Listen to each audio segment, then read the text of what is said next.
Tubaniriza ku channel yaffe eno. Waliwo gwabadde abuuza nti oluyita olufaanana lutya?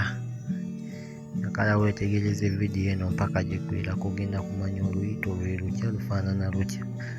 Oluyita olwo lw'olaba ku ssimu yo, eno vidiyo gy'olaba, olwo lwe luyita olufaanana bwe lutyo nga bw'olulaba. Sooka osubscribinge, okomentinge ky'oyagala okumanya, naye ng'oluyita olwo lufaanana bwe lutyo ggwe alwetaaze, lufaanana bwe lutyo tobuzaabuzibwa nti ate oluyita olufaanana lutya. Lulina lukala olwo olufaanagana ne gundi n'omwetango nga bw'olaba omwetango. Kala yaako efaanagana n'omwetango.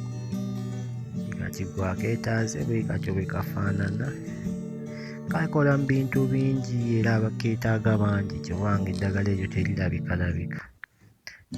Naye nga lifaanana bwe lityo.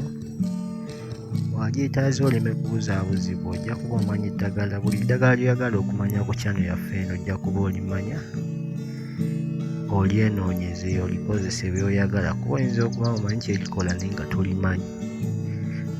Lifaanana bwe lityo. Subscribinga channel yaffe eno. Lifaanana bwe lutyo oluyito. Kuba n'ebikoola bitonotono. Kagenda kabusengeka mpola mpola, kawanvuwa bulungi nga kadda waggulu. Osobola n'okwefunira ensigo n'osimba. Kaddagala ka mugaso nnyo nnyo nnyo eri abakeetaaze. Mwebale tugoberera, mbeere bulungi.